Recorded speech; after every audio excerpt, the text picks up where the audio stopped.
We focus on history, culture, religion, art, social, and philosophy of Nusantara. Here, in the presence of Nusantara, we were made to be forgotten about the goodness of ourselves. Because negativity seems to be more interesting for us. Now, I'm Sutoyo Raharto and friends, assist you, to remind you, to awaken you, that we still can find the gems of Nusantara. They are the great sights of Nusantara.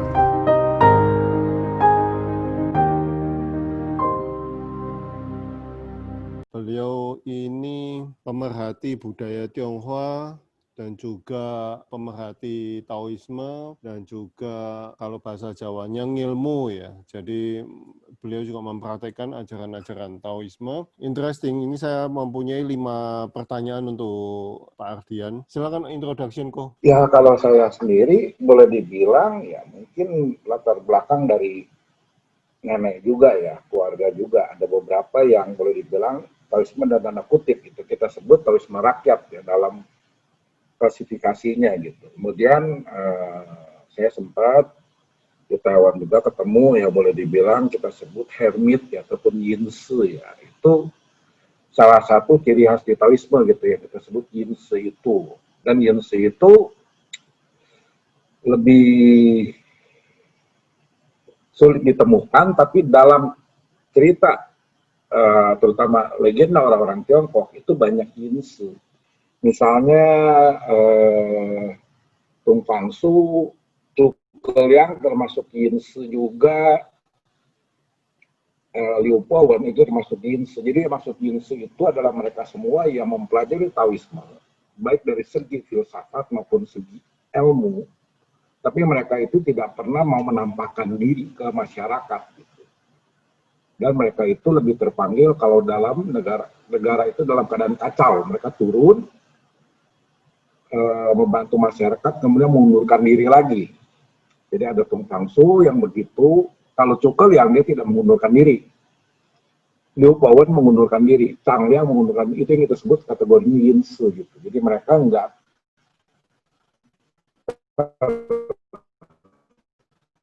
tidak mau terlibat dengan politik. Di Tao Te Ching dikatakan, Anda ingin mencapai jalan kesempurnaan itu mudah, cukup 2.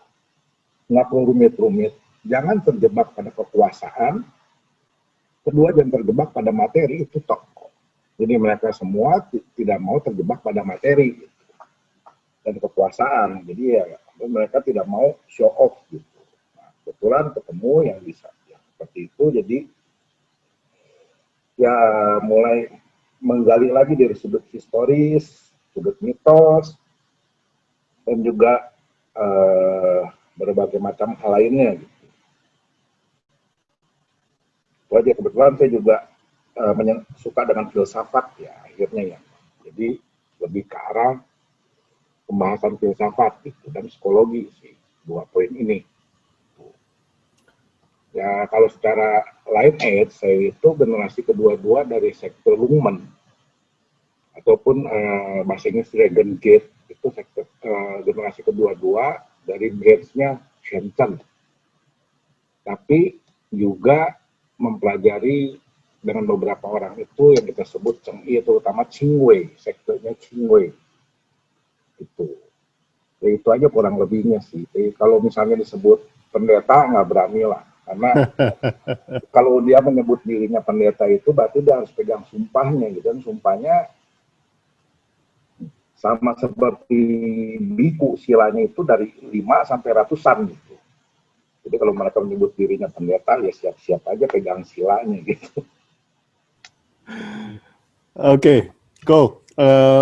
Pertanyaan saya yang pertama ya. Apa inti ajaran Tao kok? Oke, kita lihat dulu ya inti ajaran Tao itu kita mau nggak mau lihat basicnya dulu ya. Jadi inti ajaran Tao itu sebenarnya ada 3 macam. Di dalamnya itu mixing together gitu. Dan itu terkait dengan legenda orang Tiongkok sendiri sih. Jadi gini, kita lihat dulu ya, kadang-kadang orang itu tidak memperhatikan apa itu Taoisme, itu seperti apa. Padahal Taoisme itu dikatakan, itu seperti yang saya share itu, Nietzsche dan juga Lusun itu. Di situ tanpa disadari gitu, bahwa Taoisme itu mengakar dalam sekali gitu. Pada saat mereka berpikir pada sisi Buddhisme ataupun Konghucu, mereka lupa ada satu sisi yang kita sebut sisi Taoisme gitu. Selain itu tentu ada sisi Buddhisme Mahayana Tiongkok ya. Gitu. Nah,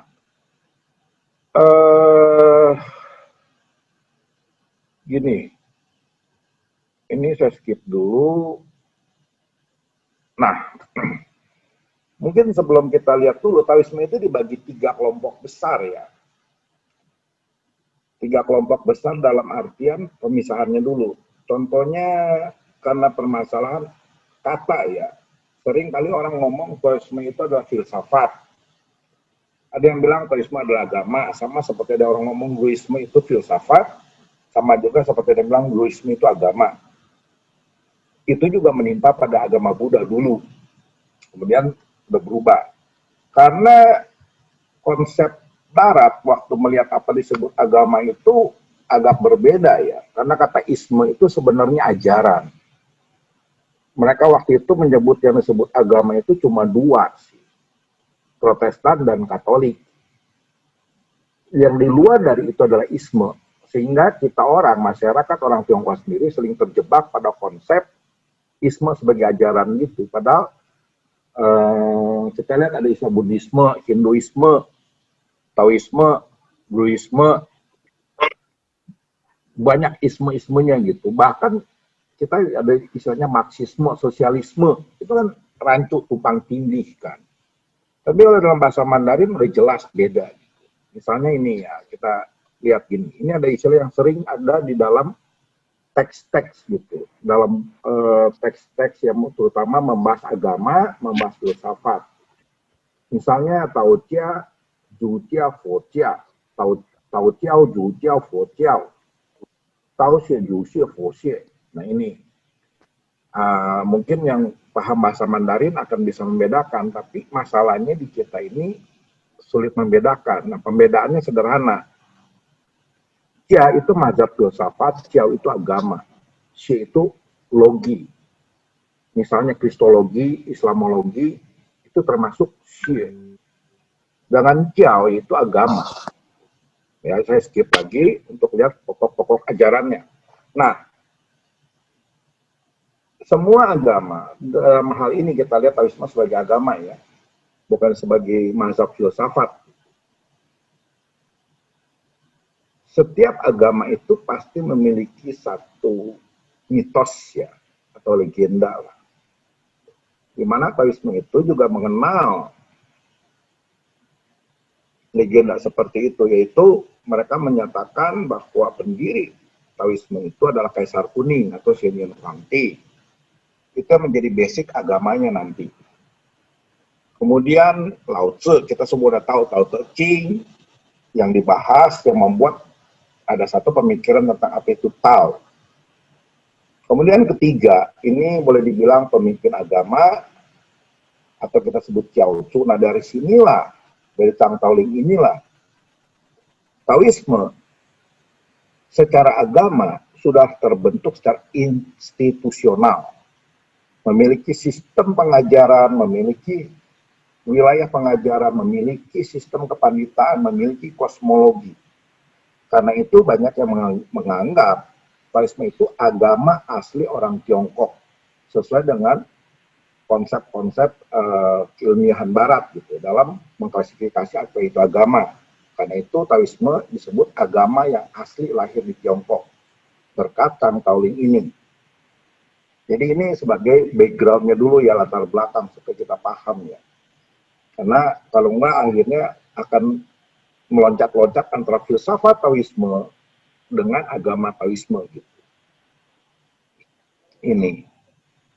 Nah, semua agama itu memerlukan satu syarat. agama itu umumnya menjelaskan manusia dari mana, untuk apa manusia hidup, dan kita mati kemana. Itu Taoisme menjawab. Dan agama pasti mengenal namanya pengampunan dosa, penolakan bencana. Nah, ini yang dilakukan oleh Zhang Taoling. Dia melakukan penyebaran agama Taoisme pada masa itu melalui pengampunan dosa. Melakukan kegiatan amal, kemudian dia harus melawan, kita sebut dalam tanda kutip, ada kekuatan-kekuatan jahat, ataupun siluman, iblis, dan penyebaran agamanya melalui konsep yang kita sebut pengobatan, baik psikis maupun fisik. Tapi untuk melalui proses itu, dasar pengampunan dosa dan janji keselamatan. Karena itu, Taoisme bisa disebut agama karena konsep seperti ini. Karena ada janji keselamatannya juga yang diajarkan oleh Zhang Taoling. Nah, ini kita skip lagi karena ini sudah melalui konsep ketua ataupun semacam pausnya Taoisme sekte Chang'e ya, sampai sekarang masih ada gitu. Jadi sampai abad 20 itu pemimpin sekte Chang'e tetap ada. Ini ya. Nah, mungkin saya skip lagi pokok-pokok ajarannya ya.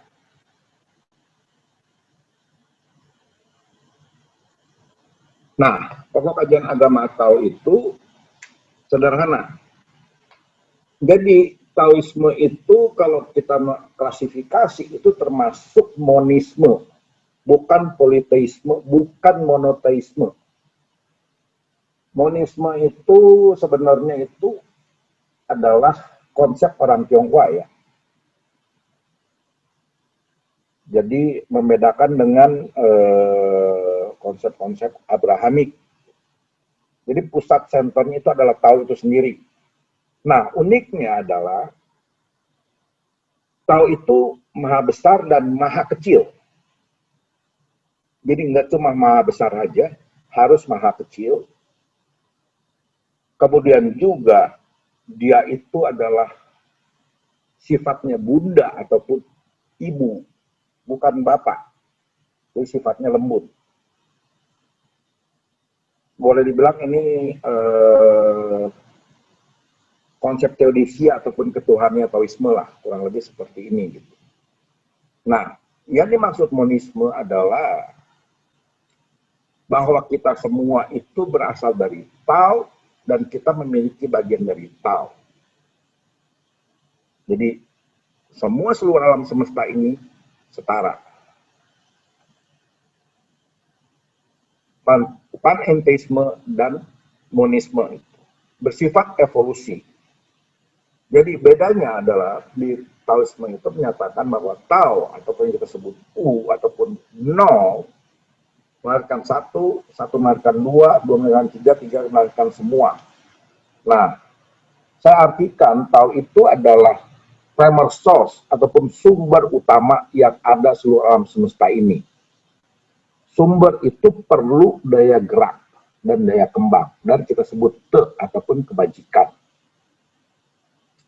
Ini. Nah, gampangnya Tao adalah sifat langit, positif, Te adalah sifat bumi, sifat negatif, bukan berarti buruk, tapi geraknya beda. Itu, ya. Kalau kita melihat lagi, arti kata Te, itu orang suka artikan kebajikan. Tapi saya artikan kebajikan yang berkekuatan. Jadi Te yang disebut kebajikan menurut Taoisme itu adalah kebajikan yang bersifat memiliki kekuatan. Maksudnya adalah saat kita berbuat baik itu, maka kebaikan itu tidak berhenti pada satu orang saja. Tapi berkembang sampai nggak tahu sampai mana batasnya. Begitu pula kejahatan. Kejahatan yang kita perbuat akan memiliki dampak entah sampai mana. Tiada akhir, tiada ujung. Contohnya mungkin gini ya. saat kita menolong orang yang kelaparan, tanpa kita sadari, kita itu melakukan kebajikan yang bergerak ke depan maupun ke belakang. Maksudnya ke depan adalah, misalnya itu orang mau merampok, karena kelaparan, karena kita kasih makan, dia nggak jadi merampok. Karena dia perutnya kenyang, orang yang dia rampok itu mungkin tidak akan celaka. Dari dia kenyang, dia bisa kerja, mungkin anaknya bisa jadi insinyur. Gerak ke belakangnya, kita membeli makan, misalnya dari warteg, kita menghidupi itu warteg itu sendiri. Wartegnya juga menghidupi misalnya tukang nasi, tukang beras, tukang sayur, bakul sayur. Kita undur lagi mungkin sampai saat tadi itu ditanam. Nah, jadi bergerak, jadi kebajikan itu yang bagus, kalau bergerak ke depan dan ke belakang, tidak terhenti pada satu titik. Kalau kebajikan berhenti pada satu titik, maka kebajikan itu bukan kebajikan yang disebut tau. Itu yang sering kita istilahkan, jika Anda ingin berbuat baik, bersikaplah away, ataupun non-intention, atau non-intensi, bukannya non-action. Karena kata away itu orang suka salah arti ya, tapi mungkin di sesi lain kita bahas gitu. Jadi, kebajikan itu kita gerak ke depan terus, menerus, tidak henti. Sampai boleh dibilang mungkin akhir zaman gitu, kita nggak tahu. Nah, sisi lain, tahu itu sisi misterius. Nggak bisa kita jabarkan begitu sederhana saja gitu. Kita bisa jabarkan melalui bahasa, budaya, tradisi, seni. Jadi kita menjabarkan yang misterius itu dengan berbagai macam cara. Dengan berbagai macam cara, maka kita mendapat berbagai macam interpretasi ataupun penafsiran. Dan diartikan lain, the ini, kalau kita pakai istilah bahasa asingnya, God chronobis, ataupun theochronobis. Tuhan yang bergerak, bertindak, memberikan demi semuanya. Jadi itulah aksi, gerak dari tahu itu sendiri, dari sisi yang kita sebut kekuatan misterius. Ini kurang lebihnya gitu. Ini yang membedakan konsepnya itu dengan konsep Abrahamik ya di situ. Juga membedakan mungkin dengan Hindu, dengan yang lain-lain, karena saya percaya masing-masing agama memiliki ciri khas masing-masing dalam menginterpretasi apa itu yang kita sebut prima causa ataupun primer source. Memiliki interpretasi masing-masing yang berbeda-beda, tidak pernah semua sama. Itu. Ya. Nah, secara prinsipnya ini, secara langsung, nggak langsung, power, atau kita sebut chi, atau kita sebut li, aturan, segala macam. Kita bisa gunakan berbagai macam istilah itu.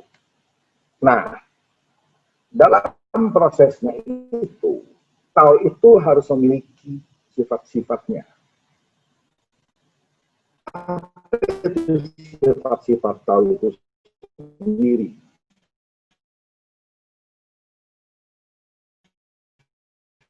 Kalau orang-orang Taoisme pun mengartikan sifat tahu sebagai primer source ataupun prima causa, itu adalah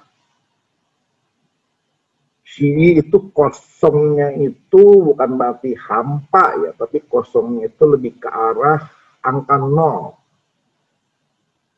Kemudian alamiah itu bukan berarti tanpa norma atau tanpa aturan. Kemudian cincing, tenang, uwe, itu saya artikan non-intention, bukannya non-action. Tanpa intensi, tanpa niatan, tanpa keinginan, tanpa adanya satu harapan balasan timbal balik. Kemudian Sun Tzu itu murni, tak tercemar, ataupun berada di atas yin dan yang. Di mana tidak mengenal namanya perbandingan. Kemudian itu suhu, polos, tidak akan membebani siapapun juga. Lembut dan tidak berebut. Ini kurang lebih 10 sifat Tao. Nah, di sini ada beberapa hal mungkin yang saya akan bahas adalah Dowo, lembut. Dia tidak suka dengan bentuk-bentuk aksi kekerasan. Karena alam itu memberikan semuanya kepada manusia tanpa aksi kekerasan. dan tidak berebut. Dalam artian Tao itu tidak meminta manusia menyembahnya dan tidak berebutan jasa. Siapakah yang membuat bumi ini, mereka tidak akan dibahas. Dan akhirnya sikap 10 sifat Tao ini harus disikapi oleh semua orang yang mengaku dirinya sebagai Taois. Karena dengan sifat-sifat inilah Anda bisa menyadari kembali kepada Tao, kembali kepada kesederhanaan, kembali kepada kesejatian. Ini kurang lebih sifat-sifat seperti ini gitu. Dan manusia itu harus ke arah sini. Mungkin lebih enak seksi tanya jawabnya ya nanti ya. Kemudian pokok ajaran Tao itu bicara imanen transenden juga. Jadi karena Tao itu tak berbentuk, bentuk segala macam, kemudian dia bermanifestasi menjadi kita sebut 3 kemurnian. 3 kemurnian inilah yang kita sebut prosesnya. Tapi bukan berarti ini adalah siapa, tapi lebih ke arah apakah Sanchi ini. Itu. Karena dia emanasi dari yang kita sebut primer source itu sendiri. Yang kita sebut adalah bagian dari Tao-nya sendiri beremanasi menjadi 3. Yaitu Yan Se Tien Chun, Ling Pao Tien Chun, dan Tao Te Tien Chun. Nah, secara gampangnya, Yan Se Tien Chun itu adalah sumber dari benih asali. Jadi semuanya itu harus memiliki, kalau kita mau ngomong secara dalam artian sok-sokan ilmiah ya, saya coba sok-sokan ilmiah dalam hal ini, itu adalah yang membentuk asam amino, yang membuat asam amino. Karena dengan adanya asam amino, maka kehidupan ini ada. Kemudian Ling Pao Tien Chun itu yang boleh dibilang kesadarannya. Dan Tao Te Tien Chun itu hukum ataupun dalilnya. Dengan kata lain, bentuk kesadaran dan aturan. Jadi ini adalah suatu macam perlambang. Jadi saat mereka melihat Yan Se Tien Chun, Ling Pao Tien Chun, Tao Te Tien Chun itu harus memahami bahwa ada 3 faktor dalam alam semesta ini. Ini. Ya, dan dalam Taoisme itu bicara 3 hal. Pertama adalah Jing Qian Ti, kedua listening, dan ketiga Kai Chu Xian. Kenapa Taoisme itu menekankan menghormati langit dan bumi? Bukan berarti mereka melakukan ritual sembahyang kepada langit maupun sembahyang kepada bumi. Tapi dengan menghormati langit dan bumi berarti Anda merawat itu, Tao itu sendiri, merawat alam itu sendiri. Jadi yang dimaksud menghormati langit dan bumi adalah bagaimana Anda menyikapi pada alam ini. Bagaimana Anda merawat alam ini. Bagaimana Anda menghargai alam ini. Jika Anda menghormati langit, maka Anda tidak akan merusak langit. Jika Anda menghormati bumi, maka Anda tidak akan merusak bumi. Jadi dalam konteks Taoisme menghormati langit dan bumi bukan melakukan ritualnya belaka. Tapi bagaimana aksi Anda. Kemudian yang kedua itu yang disebut para suciwan. Dalam hal ini, Taoisme itu sederhana. Yang disebut suciwan itu yang memberikan kontribusi positif.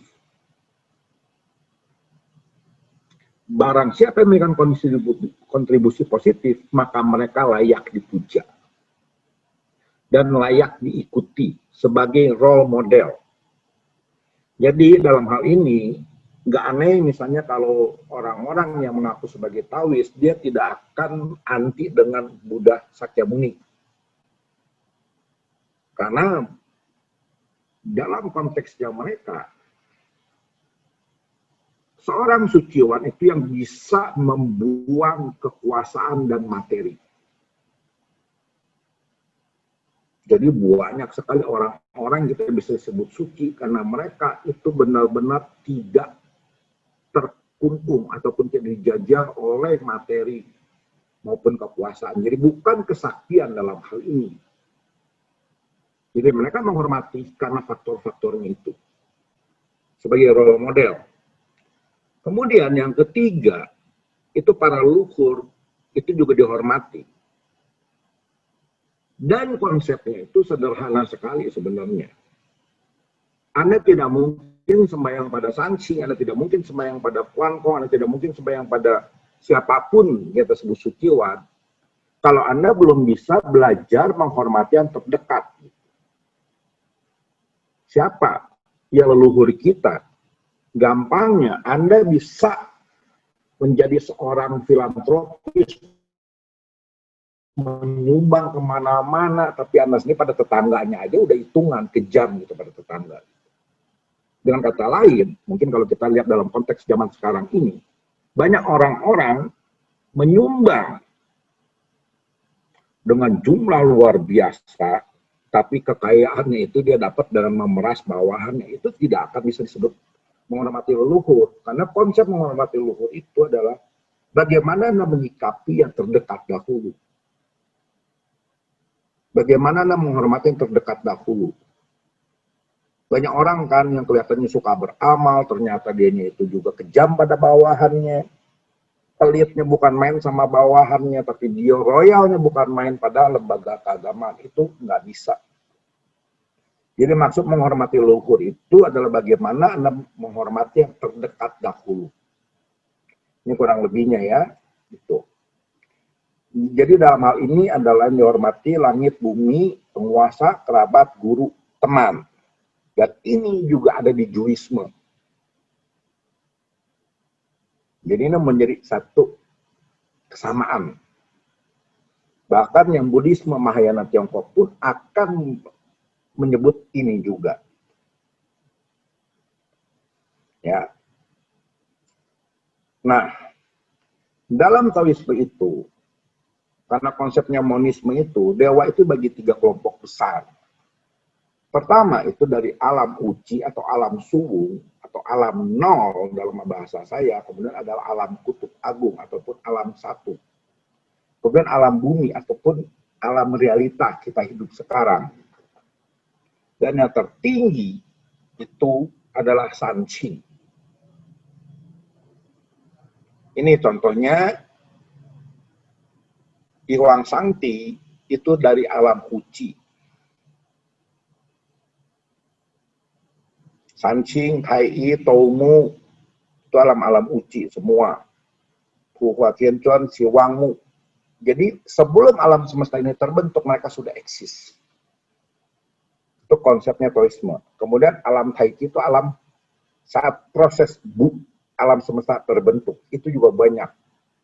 Xian Sangti, San Quan Tati, Huang Sangti, Nantou, Peito, Uye, begitu banyak. Itu. Dewa 4 musimnya ini mirip dengan konsepnya Hindu sebenarnya. Tapi kita nggak bahas pasal di Hindunya dulu ya. Ini. Nah, yang paling banyak itu adalah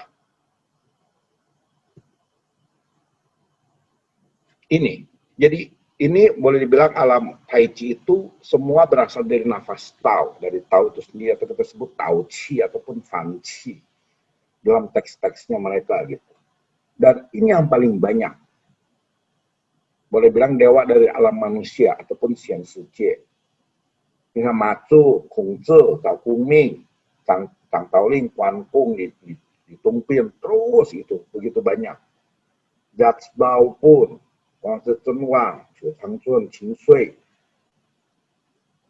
Jadi yang disebut dewa dalam alam manusia ini adalah orang-orang bijak, suci, yang memberikan kontribusi positif bagi lingkungan sekitar dan kemanusiaan.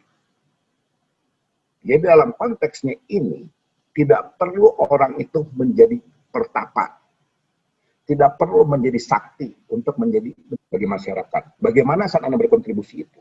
Apakah Anda punya intensi? Itu yang menentukan menjadi dewa atau enggak. Jadi bukan kesaktiannya. Itu ya. Dan ini para leluhur. Ini. Jadi dalam hal ini semua dewa itu yang kita sembah itu merupakan pancaran cahaya ilahi. Karena nanti akan terkait dengan konsep haikwangnya mereka ataupun blessing dalam bahasa Inggrisnya, pancaran cahaya ilahi. Nah, dalam hal ini Anda itu karena tahu itu tidak ada pernyataan tahu harus dihormati, wajib dihormati atau tahu menuntut dihormati. Nggak ada itu. Tapi Anda bisa menghormati para dewa. Anda bisa menghormati semua makhluk. Anda bisa menghormati alam. Itulah cara Anda menghormati Tao. Dan ada 4 jalur untuk mencapai pencerahan dalam Taoisme. Dan ini salah satunya. Devosi. Dan mengapa leluhur? Ingat baik-baik, orang Tionghoa itu menyembah leluhur. Karena apa? Selain konsep hubungan timbal balik antara leluhur dengan keturunannya, tapi juga ada satu konsep Anda bagaimana menghormati yang tertinggi atau Tuhan kalau Anda pada leluhur saja tidak bisa. Jadi mulailah dengan langkah paling dekat. Anda hormati dulu yang paling dekat. Gitu. Dan leluhur kita pun bagian dari Tao. Sebagai jalan devosi juga, sebagai memumpuk jasa juga. Ini. Jadi, dalam hal ini, masyarakat itu seringkali membangun hubungan vertikal, istilahnya kepada yang maha ilahi, yang super suci, yang ilahi-ilahi. Tapi dia lupa bagaimana membangun hubungan horizontal dahulu. Yaitu apa? Yang setara dulu. Manusia itu zaman sekarang itu suka terjebak sembahyang kepada yang di atas, yang agung maha suci. Padahal yang disebut maha suci itu nggak selalu harus ada di atas. Ingat, Tao itu maha besar dan maha kecil loh.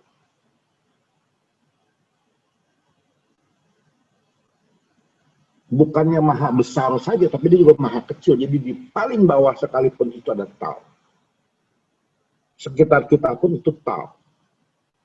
Itu. Ya, kemudian apalagi ini yang unik ya dalam Taoisme ya, karena Tao Te Ching sendiri menyatakan ini.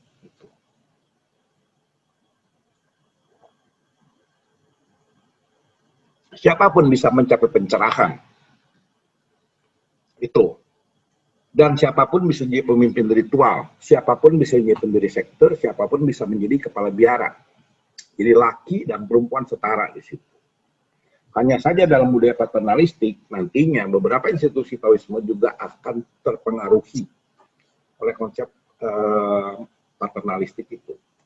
Ini contohnya Wusengten Taotang dari Wuhan, Sang Sun Quan. Ini seorang perempuan. Dia menjadi pemimpin upacara. Ini beliau perempuan dan anak buahnya semua perempuan dan diperlakukan setara. Kemudian apa? Kalau Anda cerita 8 dewa, Anda tahu namanya Hesianku. Hesianku itu dipercaya dan masuk dalam Tangse ataupun catatan dinasti Tang. Itu ada ini orang, kemudian moksa tahun 710. Jadi percaya dia sudah mencapai tingkat Xian. Ini satu. Dan ini banyak orang mengkaitkan sebagai dewi. Tapi ada beberapa yang Anda nggak tahu, yaitu Wei Huachun. Ini perempuan. Jadi kalau banyak orang ngomong mausan, mereka cuma ngomongnya mauku, mauin, mau ai. Itu adalah Taoisme mausan rakyat. Hu Xiuhua punya. Sedangkan Mausan Sangqing itu adalah perempuan sendirinya. Yaitu Wei Huachun. Dia menjadi pendiri sekte Mausan Sangqing. Kemudian Aran Qingwei itu salah satu pendirinya yang jadi besar juga adalah Cusu. Kemudian Sun Pu'er juga menjadi pendiri sekte. Itu. Ya. Nah, di situ kita bisa lihat bahwa perempuan itu setara, nggak ada perbedaan. Sama, siapapun bisa. Anda pun bisa jadi pemimpin ritual, Anda bisa mendirikan sekte agama. Kemudian apalagi, konsep hukum karmanya agak berbeda dengan Buddhisme. Ya. Yang pertama itu,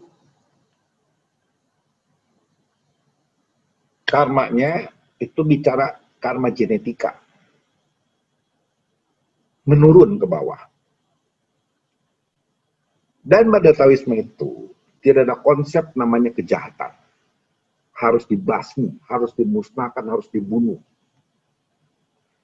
Intinya kejahatan bisa terjadi karena adanya ketidakharmonisan.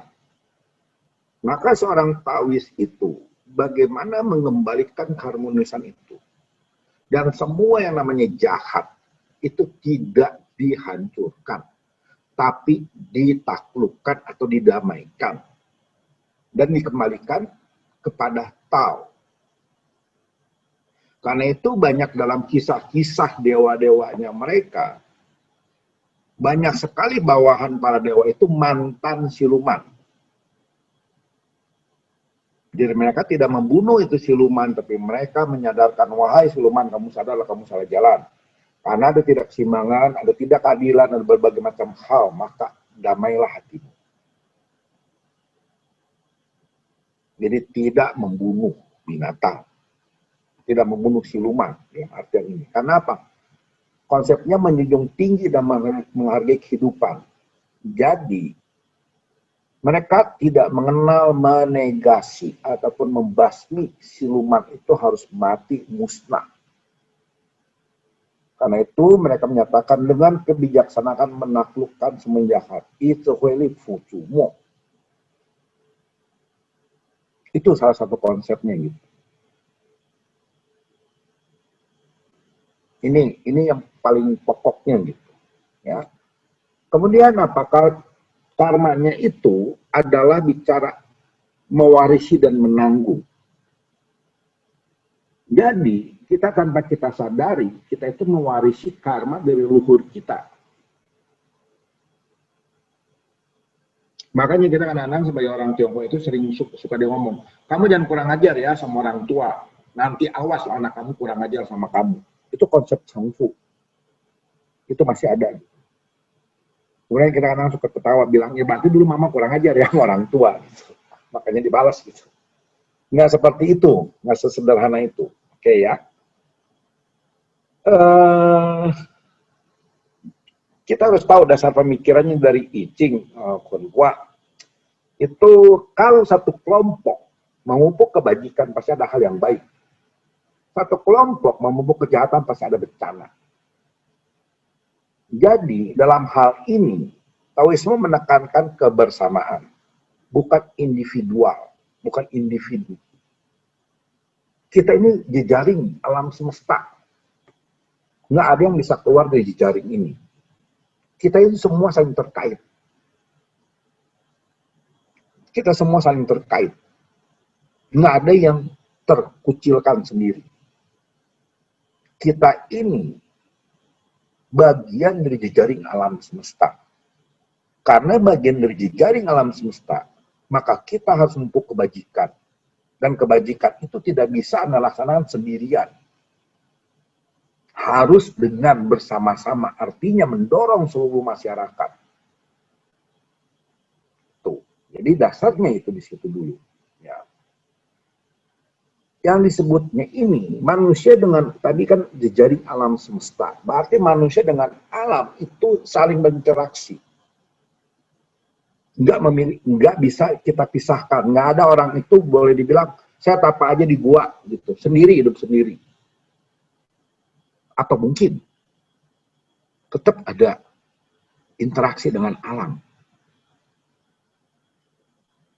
Mereka pasti memerlukan teman, dalam tanda kutip. Mungkin berteman dengan dewa, berteman dengan binatang, berteman dengan hantu, setan, apapun. Mereka itu bagian besar dari situ. Kemudian apa lagi? Dalam tubuh manusia itu memiliki banyak dewa, ataupun kita sebut kesadaran. Ini mungkin bab tertentu karena terkait dengan konsep roh ya. Kemudian apa?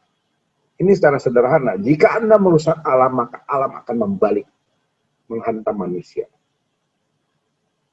Dan disinilah yang terakhir, kalau Anda membuat kebajikan, itu tidak hanya pada manusia saja, tapi juga pada alam.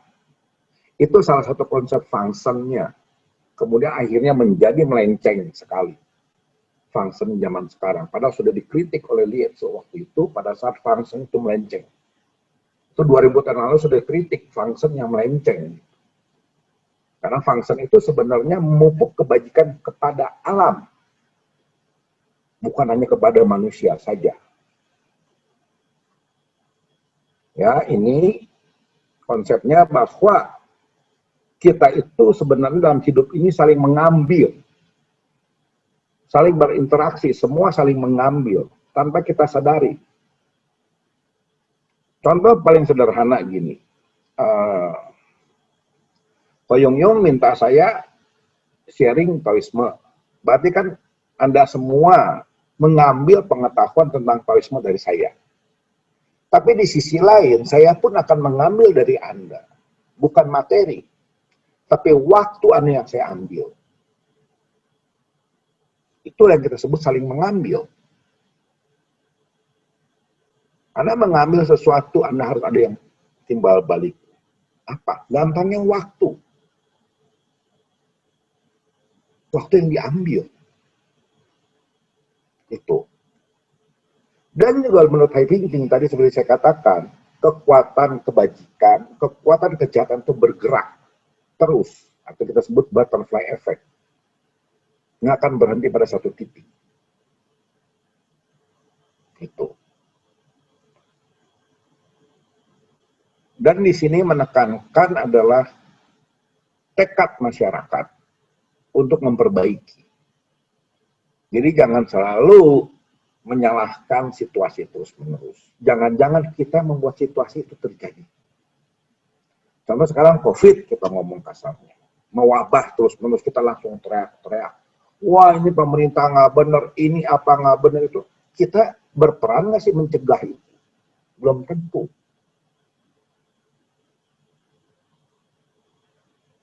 Kita lupa, kita juga punya peranan dalam hal itu.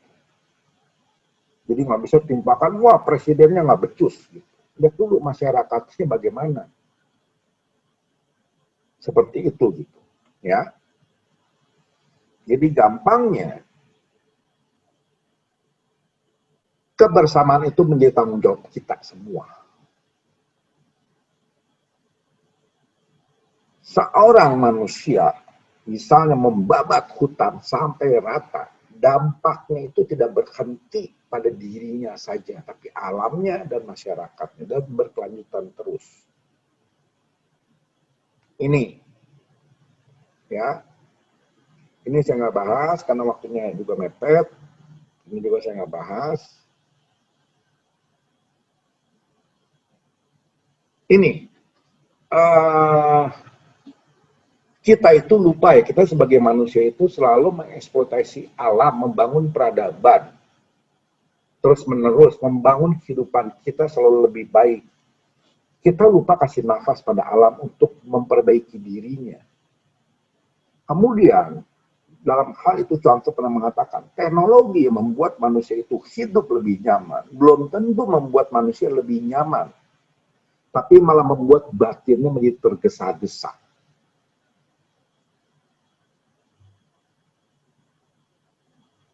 Jadi dalam hal ini, kita bicara adalah keseimbangan. Dalam hal memperlakukan alam ini sendiri.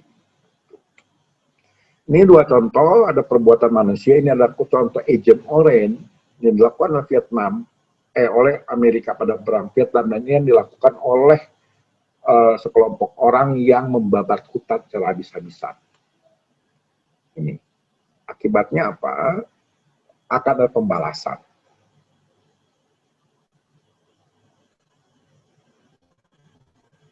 Siapa yang membalas kita nggak tahu siapa. Kapan datang kita nggak tahu kapan. Nah, yang bisa kita terima apa? Dari perbuatan buruk yang dilakukan oleh kita. Bisa gangguan kejiwaan, ataupun cacat fisik, cacat genetika. Ini. Nah, tujuannya Kung Fu ini meminta kita, memaksa kita sebelum berbuat kejahatan, pikirkanlah dampak buruknya bagi keturunan ataupun bagi generasi selanjutnya.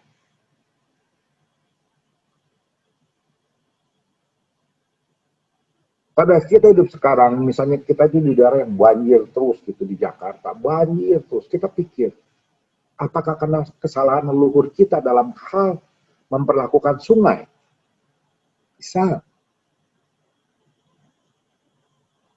Jadi meminta kita itu berpikir secara luas. Konsep karma Taoisme itu, Kung Fu itu, meminta kita berpikiran secara luas. Ini contoh korban bom Hiroshima dan ini contoh korban Agent Orange. Ini mereka menderita terus-menerus akibat perbuatan segelintir orang. Jadi, Kung Fu itu belajar bagaimana kita itu menatap masa depan. Belajar merefleksikan yang terjadi sekarang ini dan apa yang harus kita lakukan ke depan. Itu. Kemudian apa lagi? Dalam Taoisme itu bicara perbedaan dan dihargai itu. Ini dicatat dalam gulungan kitab Yin Chi Chien, toleransi. Kemudian juga Tao Te Ching itu. Konsep di Tao Te Ching itu sederhana. Cuma jalankan kebajikan itulah baru Anda bisa dekat dengan jalan yang itu. Jadi bukan berdasarkan berapa besar ritual yang Anda lakukan, bukan berdasarkan berapa besar persembahan Anda lakukan, bukan berapa besar Anda itu devosinya, juga bukan apakah Anda ini umat agama tertentu atau Anda ini adalah bangsa tertentu. Tidak ada, tidak berlaku di Tao itu. Jadi tidak akan memihak-mihak, oh kamu sogokannya lebih banyak, kamu ngasih uangnya lebih banyak, kamu persembahannya lebih hebat, kamu sembayangnya lebih hebat. Bukan itu tolak ukurnya. Tolak ukurnya adalah kebajikan. Tuh. Jadi dalam hal ini Taoisme menekankan keharmonisan dan keseimbangan. Tuh. Ya, dan kesetaraan. Ini bule orang Barat yang menjadi pendeta Tao. Siapapun bisa. Ini contoh-contoh tokoh-tokoh zaman dahulu yang bukan etnis Han yang menjadi seorang tokoh di Taoisme. Kemudian kita mengenal yang namanya 8 dewa. 8 dewa itu sebenarnya pengertiannya adalah kaya, miskin, tua, muda, hina, agung, laki, perempuan, pertapa, perempuan, ahli sihir, pengemis, sastrawan, pejabat militer, pejabat sipil, pengamen, playboy, pejabat korup, jenderal yang tukang bunuh, perempuan, sastrawan, bencong, cacat tubuh, manula, siapapun bisa mencapai pencerahan asal. Nah ini kuncinya bertobat. Kalau kita lihat dari semuanya itu rata-rata mereka bicara pertobatan. Jadi kunci di Taoisme, Anda ingin mencapai pencerahan, Anda ingin selamat, pertobatan dahulu. Itu. Nah ini.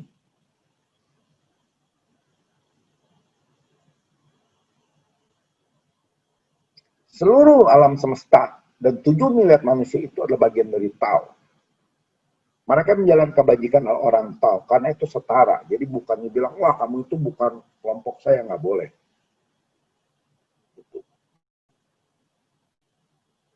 Jadi secara umum, semua manusia adalah Taois, karena berasal dari Tao. Mereka mempelajari kitab-kitab Tao, mereka belajar ilmu basic, mereka mutlak, Tuhan, dewata, apapun. Itu kita sebut mereka itu Taois. Baru kemudian ini yang kita sebut bergabung dalam satu institusi. Itu. Ini contohnya ya, dalam institusi itu.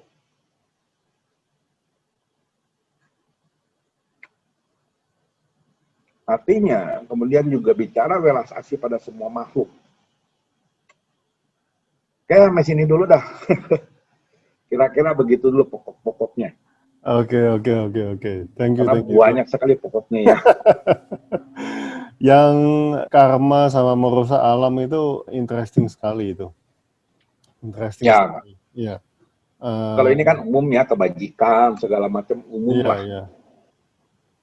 Mungkin ini yang nggak umumnya sih. Sampai pertanyaan saya ketiga udah dijawab sama Ko Ardian. Nah, sekarang pertanyaan saya keempat. Apa kabar dengan agama Tridharma? Apakah masih bersatu atau sudah jalan sendiri-sendiri kok di Indonesia ini? Waduh, kalau tanya itu ya, saya nggak bisa jawab ya, karena saya itu pengertian saya Tridharma itu bukan agama loh. Tradisi atau Bukan. apa? Silakan. Satu ide, bentar ya, saya udah bahas juga gitu. Banyak makanya kan. Oke ya, gini. Loh, kok kemarin ya? Wah, salah. Kayaknya salah file. Gini, pengertian Tridharma itu sebenarnya kita sebut samkau ya dalam bahasa Mandarin. Kemudian Tridharma itu disatukan itu karena faktor politis ya. Karena boleh dibilang ada 4 domain dalam membentuk satu kultur. Salah satunya itu politik. Sehingga melahirkan apa yang disebut Tridharma. Nah, sebenarnya apa yang dimaksud Tridharma itu sendiri, kalau kita mau lihat, dalam sejarah perkembangan di Tiongkoknya sendiri, itu tuh saling mengambil itu hal yang wajar ya. Nggak ada yang namanya monoculture ya, semuanya itu multi ya. Nggak ada agama itu berasal dari satu sumber aja, nggak ada. Semua itu pasti menyerap komponen-komponen lainnya dalam perkembangannya sekalipun. Itu yang pertama. Yang kedua adalah identitas keagamaan bagi orang Tionghoa bukan hal yang mutlak sebenarnya. Nah dari zaman dahulu sampai zaman sekarang itu kalau mau dilihat jumlah umat orang Buddhis, orang Konghucu, orang Tao itu sulit sekali gitu dilihat jumlahnya gitu. Berapa persen sih mereka semua itu statistiknya itu sulit sekali. Bahkan kalau dibuat secara statistik mungkin mereka kaget-kaget. Bisa tumpang tindih, jumlahnya bisa melebihi dari jumlah umatnya, jumlah penduduknya, atau malah kurang. Karena kurang, ini bilang orang Tionghoa itu tidak punya agama. Karena gini loh, Ko Yung, kita itu tuh suka melabelkan identitas kita kan multi ya, sebenarnya ya, dalam kehidupan kita ya. Kemudian akhirnya adalah kita terpaksa ataupun memiliki keterpaksaan melabelkan identitas kita dengan keagamaan. Padahal zaman dahulu mereka itu entah dia orang Tao, orang Zhou ataupun kita sebut orang Buddhis Mahayana, Tiongkok ya, ini yang unik. Itu mereka tidak akan menyatakan dirinya itu saya agama Tao, saya agama Buddha, saya agama Konghucu. Mereka enggak seperti itu, terutama di rakyat jelata. Mungkin di kalangan tataran elitnya bisa begitu, tapi rakyat jelata enggak. Karena identitas keagamaan itu bukan suatu hal yang perlu ditonjolkan. Mereka boleh menonjolkan identitas kulturalnya. Itu apa? Ya kultur Tionghoa, budaya Tionghoa. Itu identitasnya mereka. Masuk ke Indonesia, karena adanya konsep-konsep keagamaan, akhirnya apa? Ya, dibentuklah Tridharma. Padahal di Tiongkok sekalipun, dulunya itu nggak ada seperti itu. Sampai akhirnya, sebenarnya itu yang mengubah pandangan mereka itu adalah abad ke-19. Saat agama-agama institusional yang melabelkan diri dengan keagamannya kuat melekat. itu yang datang ke Tiongkok, mereka ekspansi, dan umatnya itu harus memegang identitas keagamannya kuat. Akhirnya orang-orang Tiongkoknya sendiri, pada saat berbenturan dengan budaya seperti itu, mereka juga melabelkan dirinya apa? Saya orang Tiongkok, saya punya budaya. Dan kita harus lawan mereka. Itu yang kita sebut perang boxer.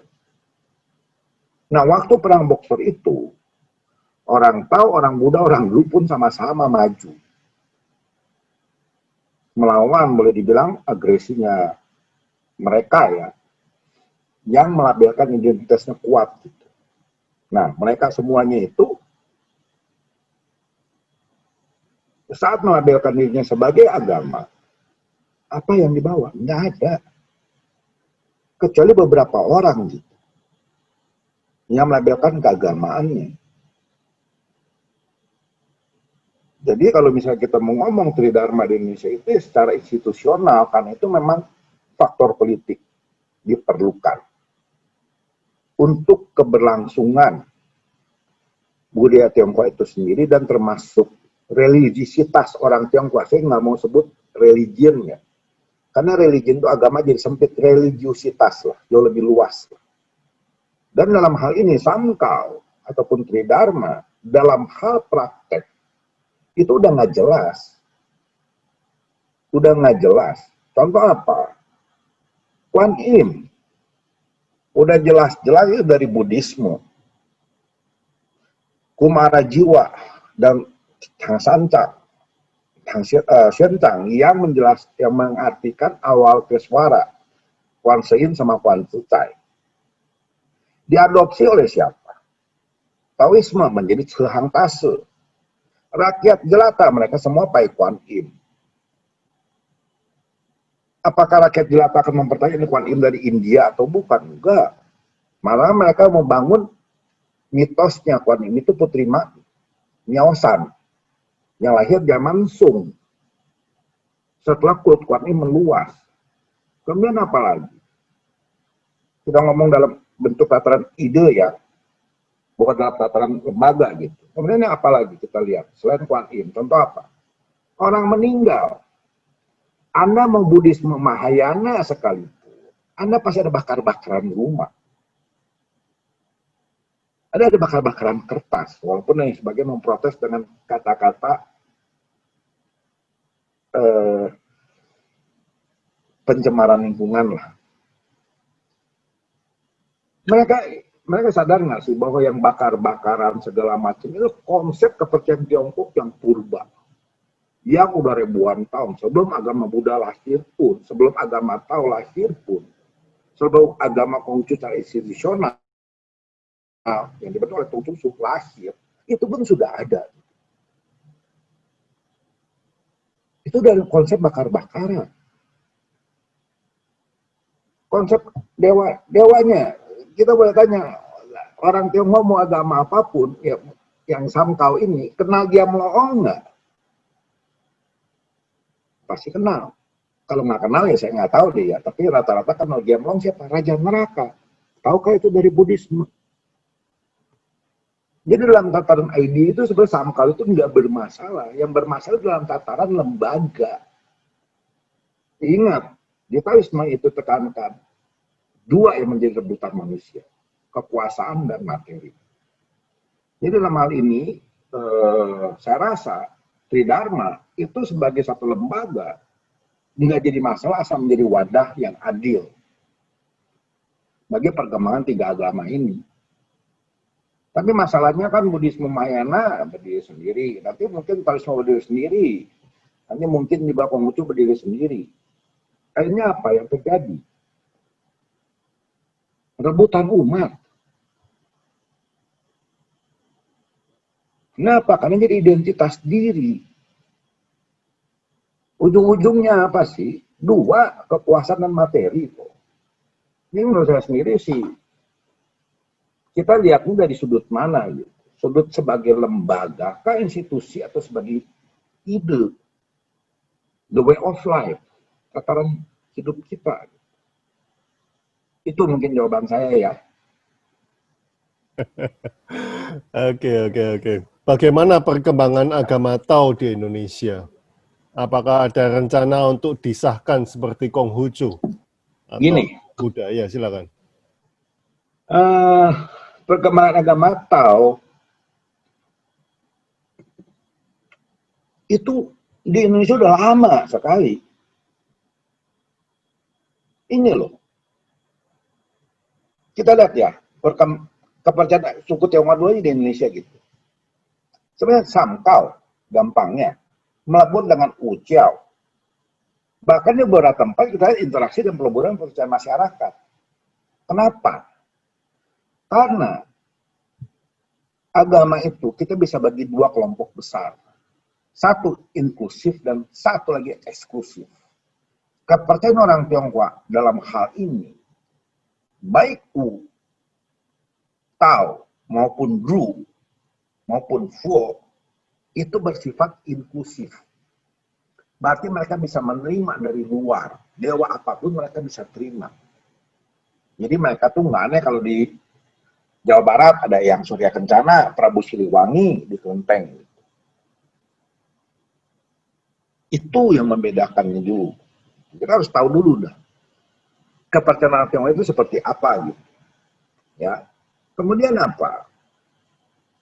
Kita lihat. Ya. Mayoritas orang Tionghoa di Indonesia itu berasal Fujian dan Guangdong. Berdasarkan penelitian mengenai kepercayaan di daerah Fujian dan Guangdong, kebanyakan berada Qingwei, Maosan, Liudan, Lisan, Limpao, dan lain-lain.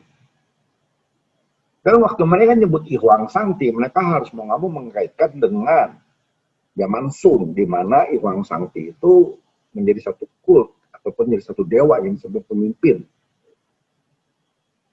Kemudian apa lagi? Ada Hu, talisman. Itu jelas Taoisme.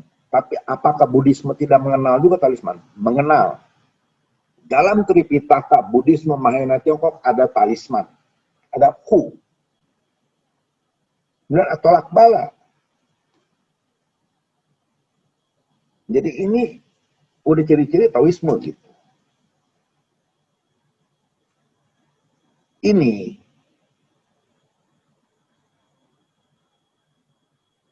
kultnya ini yang dibilang bersifat daerahan.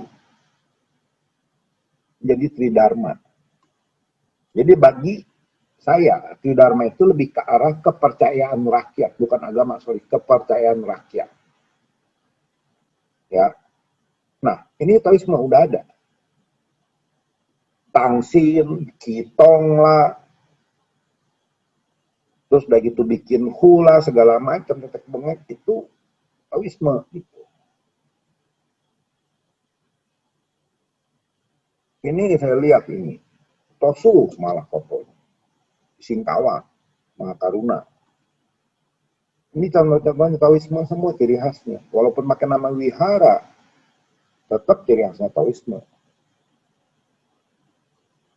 Nah, apakah Taoisme itu di lembaga mau diresmikan apa enggak? Saya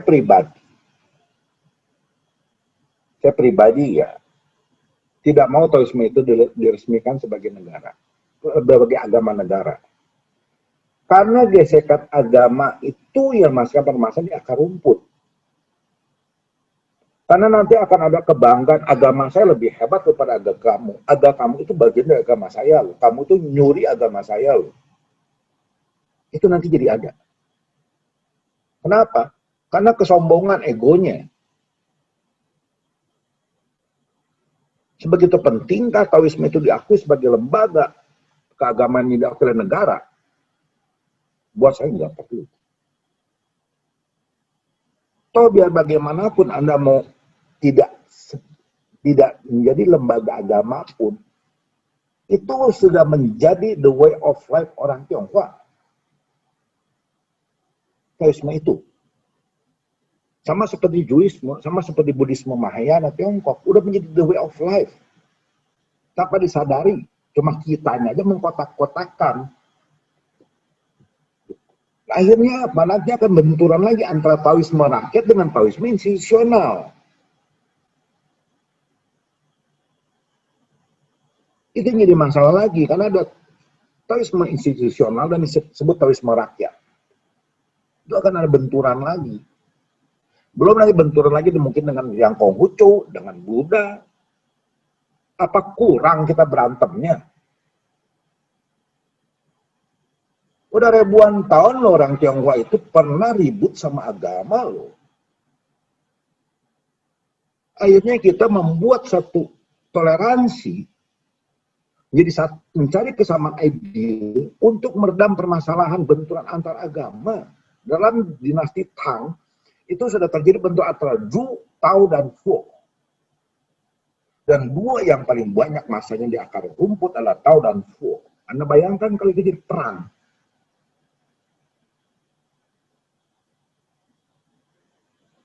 Kemudian kalau saat kita menggali kesamaan-kesamaan idealnya, sama kok semuanya. Bicaranya bicaranya Chang, bicara Anice. Bicaranya apa? Misi Hiensing. Bicara mencari hakikat diri. Jadi, kalau jadi agama, ya, diakui oleh lembaga, ya siap-siap lagi aja kita dengar berantem-beranteman lagi nanti. Cobalah kali kita lihatlah bagaimana kitanya itu selama ribuan tahun mengharmoniskan antar tiga ajaran ini maupun dengan kepercayaan-kepercayaan rakyat lainnya. Banyak loh sub-sub kepercayaan di Tiongkok loh, nggak cuma 3 loh. Kalau kita mau mengkaji lebih dalam, banyak sub-sub kepercayaan. Nah, ini saling serap gitu. Ini buat saya sendiri sih, monggo-monggo aja. Mau bikin jadi lembaga keagamaan, tapi bisa nggak Anda buang nafsu kekuasaan dan nafsu materinya? Dan kalau misalnya cuma sekedar ingin diakui cuma di KTP doang identitas, saya nggak pernah peduli dari zaman KTP itu Buddha, ya wah Buddha aja, memang urusannya apa? Kecuali urusannya buat duit gitu.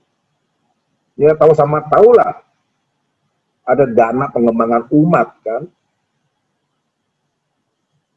Buat saya emang nggak masalah, komunitas agama Buddha, agama Tao, agama apapun nggak masalah. Kan itu identitas diri saya pribadi, bukan identitas dalam KTP. Nah, kalaupun mau diresmikan, saya sih sarankan lebih baik di dalam konteks samkaunya itu. Karena samkau itulah yang meredakan gesekan antar kelompok. Yang menghindari namanya identitas keagamaan sebagai nomor 1. Itu jawaban saya. Oke?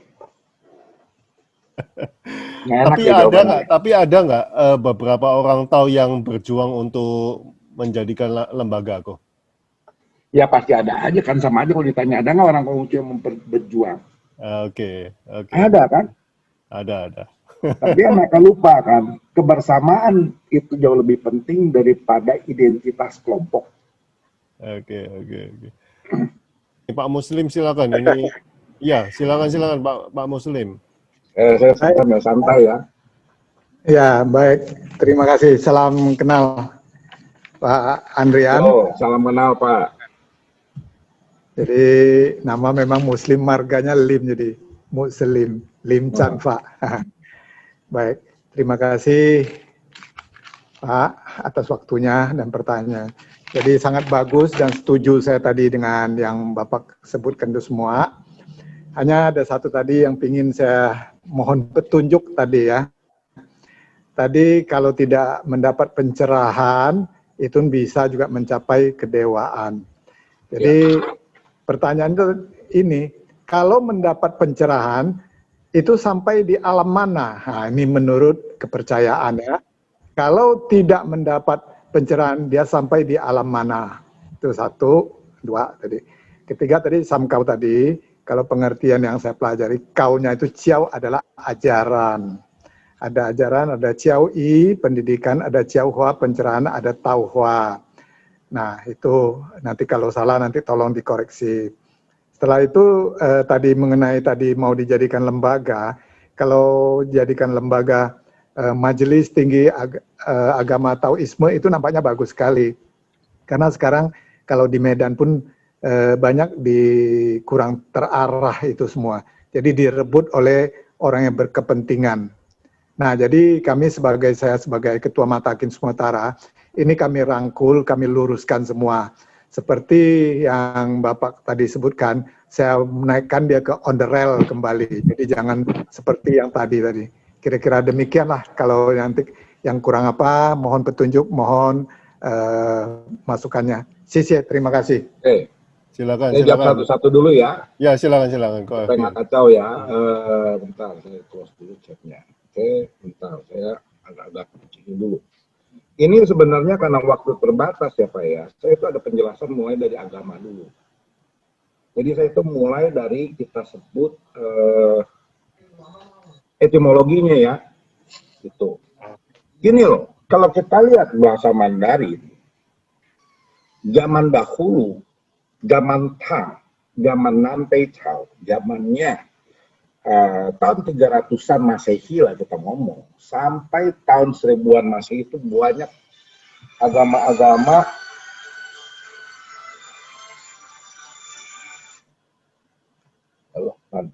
nanti dulu saya lagi ngajar. Tuh. Jadi gini,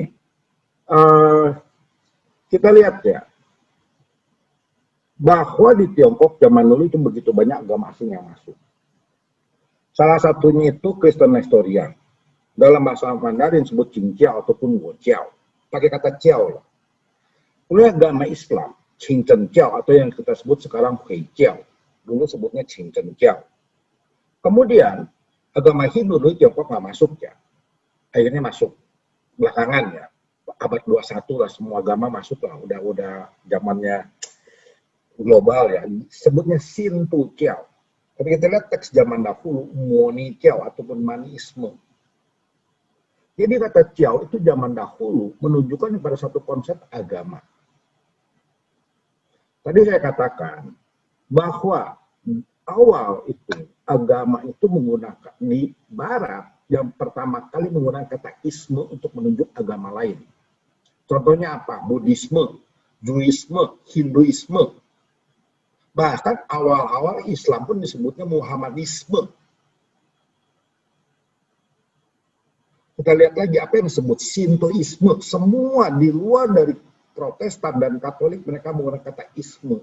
Isme itu artinya ajaran, ideologi. Seperti apa?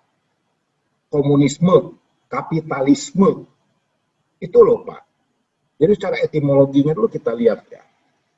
Kemudian apa? Pengertian Tiong itu sebagai agama itu apa? Sama seperti, jadi gini, kita suka mengkaitkan pengertian agama itu berasal dari relegare.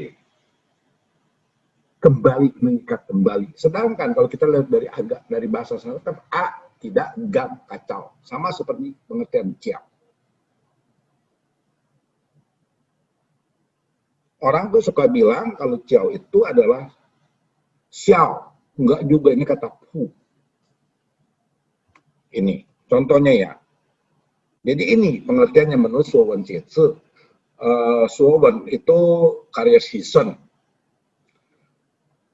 Ini juga gitu. Ini saya ambil dari Chung Yung. Ya. Ini.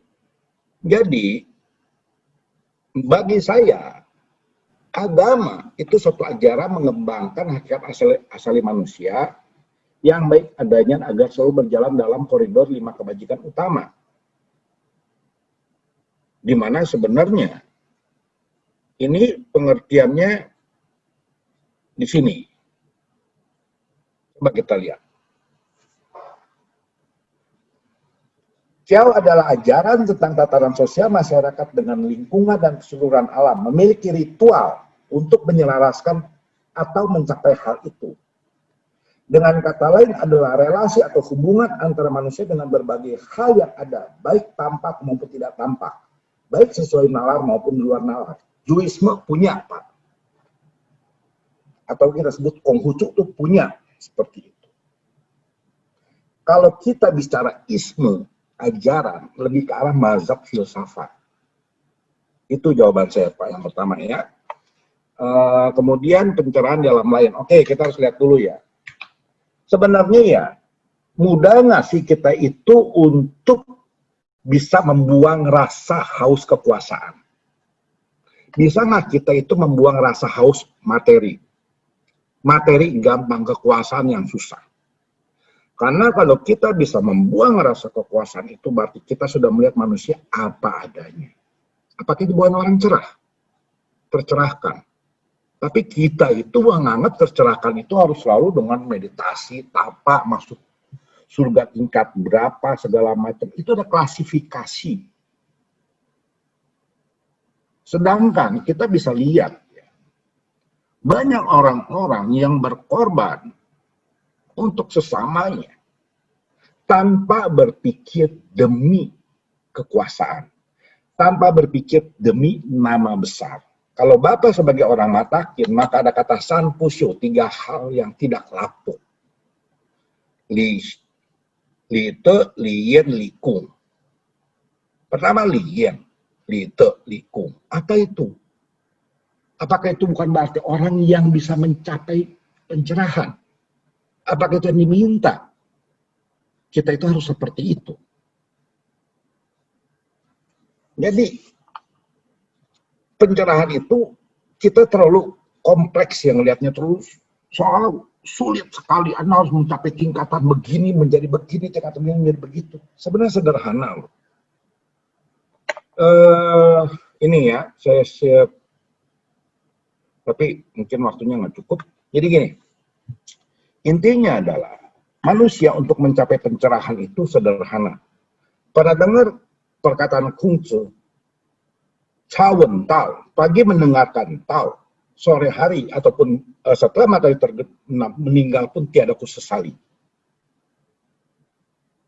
Artinya apa? Tahu itu apa? Pencerahan kah? Mendengar. Atau kita lihat lagi, dalam Buddhisme, termsnya Buddhisme Mahayana Tiongkok, Fang Xia Tu Tao Li Ti Cheng Fo, melepaskan golok pembunuh seketika menjadi Buddha. Dan itu dalam Zen Buddhisme dikenal konsep pencerahan seketika. Dengan kata apa? Membangun persepsi, bukan membangun analisa. Dalam di Taoisme disebut Ming Xing Qian Xing. Jadi pencerahan itu seperti itu, bukan hal-hal yang rumit sebenarnya. Hanya kita untuk mencapai itu sulit sekali. Kita bisa baca teks, kita bisa baca buku, kita bisa nonton film, tapi apakah kita bisa memahami makna di balik itu dan membuat dalam? Orang yang tercerahkan, itu dia akan melihat itu dalam. Apakah Chuang Tzu bukannya dewa? Dewa. Apa itu tercerahkan? Tercerahkan. Masuk alam mana saya nggak tahu. Semua manusia menganalisa. Apakah misalnya kita ngomong Lietze itu tercerahkan? Tercerahkan. Sekarang kita balik lagi. Siapa lagi? Apakah Huineng itu tercerahkan? Tercerahkan. Abah Huineng menjadi arahat, menjadi bodhisattva, nggak ada yang tahu masuk alam mana. Karena kita itu selalu mengkaitkan apa yang terjadi setelah mati, lupa apa yang harus kita perbuat pada saat kita hidup. Itu jawaban saya, Pak. Kemudian yang ketiga, direbut orang yang tidak berkepentingan. Ini saya nggak tahu yang dimaksud tidak berkepentingan itu siapa ya. Karena gini loh, saya ya suka nggak suka gitu ya. Orang-orang suka bilang ya bahwa mungkin Buddhisme ngerebut ataupun apapun, saya sering dengar ya. Saya suka ngomong begini. Buddhisme Mahayana Tiongkok itu udah menjadi bagian dari filosofi orang Tionghoa. Suka nggak suka. Jadi kalau yang mau direbut apa ya, kalau saya bilang bukan itu yang direbut. Kekuasaan yang direbut. Selama kita masih terkait pada kekuasaan, rebut-rebutan kekuasaan inilah yang membuat gesekan antar masyarakat. Selama kita ini itu berpikiran seperti itu, jadi masalah. Selama ribuan tahun di Tiongkok itu, Jucia Konghucu nggak pernah rebut-rebutan. Toh tetap bertahan. Malah Konghucu itu, Konghucu, ajarannya sudah melampaui tataran agama. Agama itu masih tataran sempit. Tapi kalau dia sudah menjadi tataran dunia, seperti Tao Te Ching dibaca ribuan orang barat tanpa dia perlu menjadi seorang Taois, dibahas di berbagai macam kampus, digunakan dalam kehidupan, berarti Tao Te Ching sudah melampaui agama Tao itu sendiri. Dan itu jauh lebih membahagiakan daripada kita mengikat sama agama Tao. Meditasinya Zen, Buddhisme, itu sudah melampaui. Banyak orang-orang non-Buddhis meditasi Zen tanpa harus menjadi Buddhis. Dan itu lebih berbahagia, lebih membanggakan daripada sekedar mereka yang tata meditasi ala Buddhis. Mereka harus jadi seorang Buddhis. Anda belajar Tai Chi Chuan alanya Chang San Feng, Anda harus jadi Taois. Itu konyol ya Pak ya. Itu jawaban saya mungkin. Terima kasih. Oke. Ko, ini ada yang ngomong, saya dengar ada yang hendak mengajukan Tao sebagai agama resmi. Jangan-jangan sekedar mau dulu-duluan dengan kelompok Tao lain. Liacang ini. Waduh, itu saya nggak tahu ya urusan gitu ya. Saya kalau diajak pun, saya cuma jawabnya gini. Silahkan aja, tapi ingat, kita itu. Saya suka istilah gini. Taoisme, Buddhisme, Mahayana ya, saya ngomong Buddhisme Mahayana dulu karena di Indonesia itu Buddhisme itu kita kadang-kadang suka mixing gitu dengan Theravada dengan Mahayana, ya. Dan Joisme ataupun Konghucu itu ibarat bibir, gigi dan lidah. Jadi kalau dia mau resmi kayak mau apa, dia buat saya sendiri sih. Gimana ya? Ya nanti mereka benturan lagi dengan Taoisme rakyat yang saya bilang gitu. Ingat loh, Taoisme sendiri juga banyak mazhab loh. Banyak kelompok loh. Siapa yang mau akan dimajuin? Nanti kelompok A dan kelompok B semua paling bilang, gue yang paling benar ya repot. Cuma sebagai identitas, silahkan. Identitas, kita sebut identitas politik ya, identitas kenegaraan gitu. Identitas sebagai warga negara, di mana wajib menyertai agama silahkan. Kalau namanya merasa perlu. Kalau saya sendiri juga sampai sekarang KTP saya Buddhis dan saya nggak mau peduli. Padahal bisa loh ganti KTP dengan Taoisme katanya. Tapi saya nggak mau peduli kok. Itu cuma sekedar tulisan kok di KTP gitu. Buat apa gitu diributin? Kecuali kalau mau ngeributin, kalau udah jadi resmi, dananya loh. Nah itu beda lagi. Itu. Jadi kalau menurut saya sendiri sih, whatever lah ya. Tapi saya memang diajak sih untuk join. Cuma buat saya sendiri sih, saya bilang saya orangnya keras loh.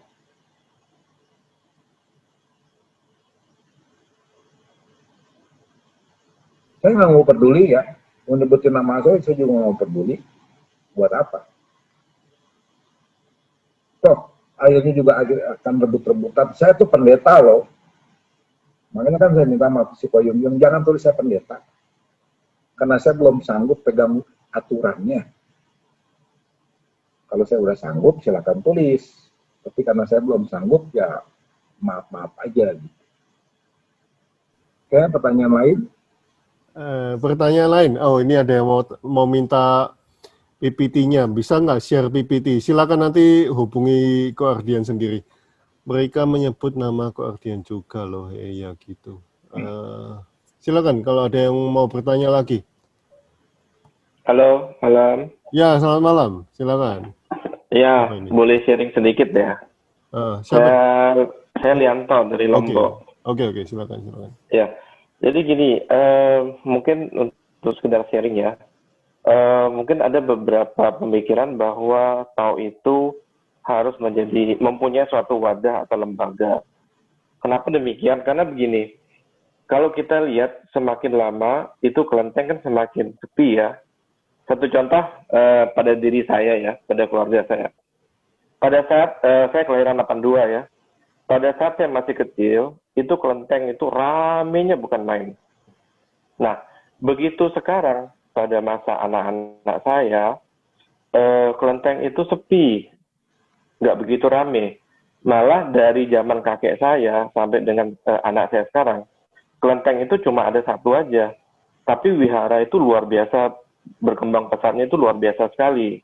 Nah, permasalahannya adalah begini, karena di sekolah anak saya menulis agama Buddha, jadi apa yang dipelajari itu adalah tentang sejarah agama Buddha. Dan mau tidak mau, karena dari kecil diajarkan bagaimana harus ceritanya Sang Buddha, tata caranya, dan lain sebagainya. Mau tidak mau, tradisi kita ini terkikis. Karena Buddha sendiri, kalau pengajarnya itu kan bisa dibilang bukan Buddha Mahayana. Mereka kan ada punya kurikulum khusus ya. Nah, jadi mau tidak mau, kita punya keturunan setelah berikut-berikutnya, itu sedikit demi sedikit tradisinya kita, tentang leluhur, tentang agama Tao, dan lain sebagainya, itu pastinya akan berkurang. Dan kemudian kalau sekarang kita lihat, di masing-masing wihara itu sudah mulai mengklaim, sekarang katanya Chaisen itu sudah jadi punyanya Buddha. Kemudian Guangpong itu juga sudah punya Buddha. Saya nggak ngerti ceritanya sampai sejauh mana. Nah, lama-lama nanti dibilang yang lain-lain, dewa-dewa yang lain itu semua adalah muridnya Buddha semua. Nah, ini kan perlu diluruskan. Kalau kita nggak punya suatu wadah atau lembaga kan juga berat juga ya. Ya, mungkin ini sekedar sharing dari saya. Terima kasih. Silakan Ko Ardian, silakan Ko. Mungkin gini ya, apa ya, kalau saya bilang ya dari zaman dahulu ya, itu gini, kita harus tahu bahwa orang-orang tuh lupa bahwa Buddhisme Mahayana Tiongkok sekalipun, waktu saat Orde Baru itu pun mereka dapat represi dari negara. Anda sadar nggak? Coba Anda lihat, kalau Anda semua yang pernah ke wihara ataupun wihara Mahayana Tiongkok, tahun 70-an sama tahun 80-an perbedaan menolak. Dulu kita orang bacanya Taipei Chou, Namo Helanato Yeye. Mulai tahun 80-an akhir, mereka mengganti mantra Mahakaruna Dharani, Namo Ratnatrayaya. Jadi bahasa Mandarin yang menjadi salah satu ciri khasnya Buddhisme Mahayana Tiongkok pun dipaksa berubah menjadi Sanskerta. Itu yang orang-orang lupa.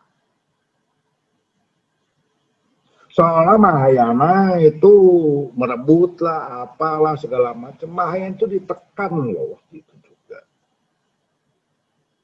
Dia masih beruntung karena salah satu agama yang diakui itu agama Buddha. Mahayana pun ditekan waktu itu. Kalau kita memikir lagi secara sederhana, lah masalah bahasa aja dalam agama itu kan sakral sebenarnya. Harus diganti. Jadi kalau di wihara zaman dulu ada tulisan Namo Kwansin Po, saya jadi Namo Awalokeswara Bodhisattva. Pada bahasa Sanskerta udah jarang dipakai. Buddhisme Mahayana di Tiongkok, Korea, Vietnam itu nggak ada bahasa Sanskerta. Dipaksa berubah gitu di Indonesia. Nyadar nggak sih? Itu satu. Kedua, waktu dimasukkan itu, agama Buddha mana yang dimasukkan? Kalau kita mau ngomong jujur, agama Buddha itu ini agak-agak politis sedikit. Damayut, Malang Dharma, yang garis keras. Itu dipakai untuk mengeliminasi Buddhisme Mahayana. Kenapa? Karena Buddhisme Mahayana Tiongkok suka nggak suka memiliki kedekatan dengan orang Tionghoa. Dia punya filosofinya sudah menyerap ke dalam orang Tionghoa. Anda mau suka nggak suka ya akui itulah. Jangan perdebatan remeh-temeh kuantim milik siapa, itu saya ketawa itu. Itu orang-orang yang historis. Itu suka nggak suka. Dan dalam perjalanan di Tiongkok sekalipun, nggak cuma Kwantong yang diambil.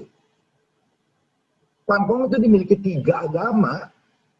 Bahkan Katolik sekalipun, itu ada yang menaruh Kwantong di gerejanya, di kapelnya sebagai pelindung gereja. Berarti Kwantong sudah melampaui agama. Dia sudah menjadi milik orang Tionghoa. Taisen, agama Buddha pun Mahayana mengenal Taisen. Dulu itu di Tiongkok itu nggak ada Taisen bertebar di mana-mana. Saya tahun 2000 ke Utangsan, ke Leicutung, itu nggak ada Taisen. Ke Changchuntung, nggak ada Taisen. Tahun 2010 ada Taisen. Kenapa? Dewa paling populer di Tiongkok itu dewa rezeki. Dewa paling populer gitu. Nah, kalau mau bisa ambil Buddha, ya nanti orang Buddha akan bilang, lu Kuan Im dari mana? Ini sih kembaliin Kuan Im. Jamlong dari mana? Kembaliin Jamlong. Pai Usang dari mana? Kembaliin semua. Kita ributin hal-hal yang temeh kok. Betul nggak? Coba kalau kita mau ngomong jujur. Kuan Im milik siapa? Aslinya dari mana? Jangan bawa-bawa yang konyol-konyol lah. Putri Miao San segala macem lah. Kita ngomong fakta secara sejarahnya. Itu udah milik orang Tionghoa. Anda mau pai Buddha ke, Anda mau pai apapun ke, Kwantong udah jadi milik orang Tionghoa. Udah melampaui batasan agama Buddha. Kita itu suka ribut hal-hal remeh milik siapa. Nanti yang ada kalau mau diributin semua, yang Taoisme akan diributin sama Buddhisme. Mari kembaliin. Cilaka loh. Karena banyak orang itu fanatik Taoisme tanpa mempelajari sejarahnya, historinya seperti apa. Sama juga banyak orang Konghucu, fanatik pada Konghucu tidak mempelajari historinya seperti bagaimana mixingnya 3 aliran besar ini. Yang mereka ributin apa sih? Kebanggaan identitas keagamaan. Saya udah bilang, orang Tionghoa zaman dulu, 500 tahun yang lalu, nggak ada rebutan. Gua agama Tao, gua agama Buddha, gua agama Konghucu. Ayo saling berperang.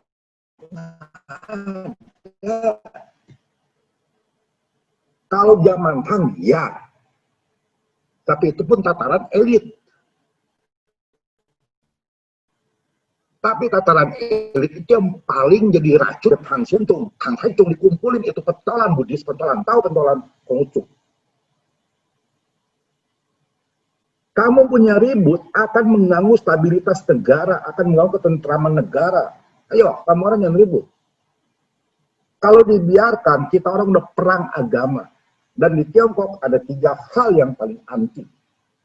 Anda sadar apa enggak? Pertama, candu. Kedua, fanatisme agama. Ketiga apa? Separatisme. Itu Tiongkok sekarang. Tapi fanatisme agama itu udah menjadi bekas luka dalam di Tiongkok. Peperangan antar agama, peperangan antar mazhab, baik dengan pedang maupun dengan mulut. Kita mau mengulang lagi histori seperti itu. Tolonglah Anda semua yang berpendidikan, Anda memiliki pengaruh bagi masa akar rumput. Jangan mengulangi lagi kejadian seperti dulu. Kita di Indonesia ini orang Tiongkok sudah terpecah-pecah. Mau dipecah lagi dengan ribut-ribut remeh-temeh milik siapa. Itu cuma ego-ego sektarian lah. Kalau misalnya kelenteng sepi, Anda jangan salahkan orang lain. Kenapa? Karena pendidikan itu bisa secara formal maupun informal. 1. Kedua, orang itu pada saat tekanan ada 2 pilihan. Pertama, etnosentris. Kedua, xenosentris. Etnosentris itu kembali kepada akal luhurnya. Ataupun kedua, dia memuja budaya dari luar. Kenapa bisa hal itu terjadi? Itu harus bedah itu melalui permasalahan-permasalahan sosial yang terjadi. Nggak sesimpel itu. Yang kita ributin kalau menurut saya sendiri ya masalah remeh-temeh lah. Benar, kalau nggak ada yang orang ngotot, kira agama Buddha ngerebutin gitu, saya bisa akan bela agama Buddha. Saya bilang kamu orang ngerebutin yang Buddha punya loh. Sama dia yang tahu misalnya bilang begitu, saya akan bilang, Buddha juga ngambil dari tahu banyak loh. Dulu juga sama, ambil dari Buddhis banyak. Kita harus saling mengambil. Saling mengambil itulah membuat kita berkembang. Jadi gampangnya gini, Anda anti Barat, tapi Anda belajar teknologi Barat. Itu kan konyol. Itu. Anda benci sama Barat, tapi Anda belajar Barat. Anda benci pada sekelompok orang tertentu, tapi Anda memakai produknya. Kan itu berarti Anda tidak paham apa itu namanya filsafat orang Tionghoa. Core budaya Tionghoa dalam agamanya yang akhirnya ada di Tao, Buddha maupun Konghucu itu ada harmoni. Itu core-nya. Berarti mereka semua nggak tahu core-nya budaya Tionghoa apa. Mereka cuma bilang, saya orang Tionghoa. Saya sebagai orang Tionghoa, saya harus beragama Tionghoa tanpa tahu core-nya. Sama aja nih sembahyang sama dewa, nggak tahu itu dewa siapa yang disembayangi. Itu jawaban saya ya. Mungkin nggak enak buat Anda gitu. Ya, saya setuju itu. Manajemen kelenteng yang kurang sebetulnya. Ini apa lagi yang Jawa mau cetuk agama seni budaya dimusnahkan memberangus Sungai Kuning. Oke, sebentar kok. Perhitungan Hong Sui tanggal lahir, hari meninggal, jam lahir yang meninggal, jam temuan, bakar rumah, siswa itu apakah dari Tao kok? Gini, kalau misalnya yang mengembangkan, yang membuat itu populer tahu ya. Ya, kalau bakar rumah-rumahan itu berasal dari bekal kubur zaman dahulu. Jadi sebelum adanya Taiwan menemukan cara membuat kertas yang mudah, itu yang jadi bekal kubur itu benda asli. Ini harus ada satu sesi lagi mengenai alam kematian sebenarnya. Ini nggak bahas masalah bakar. Boleh. Cuma bakar rumah-rumahan itu adalah peninggalan dari kepercayaan Tiongkok purba dan itu bukan dari Tao. Tao mengambil dan Buddhisme mengambil, dulu juga mengambil. Rakyat jelata pun mengambil itu semua. Jadi kalau saya pakai joke-nya beginilah, pakai joke-nya ya. Jadi orang Tionghoa itu lihat plan A, plan B, mati kemana nggak ada yang tahu. Gitu. Kalau bakar rumah-rumahan siapa tahu di sana kan jadi rumah. Jadi kalau benar di sana itu rumah dipakai kan nggak rugi. Kalau misalnya mereka tunggu lahir ke masuk surga neraka ke itu rumah dibakar juga nggak masalah, yang paling penting nah mau yang mana kita udah siapin jalan keluarnya. Gitu. Ya, soalnya yang masalah feng shui segala macam itu berkembang dari zaman ke zaman. Ya itu saya pernah buat sih itu mengenai feng shui sih, refleksi spiritualitas sebenarnya. Tanggal lahir sekalipun, konsepnya adalah mereka semua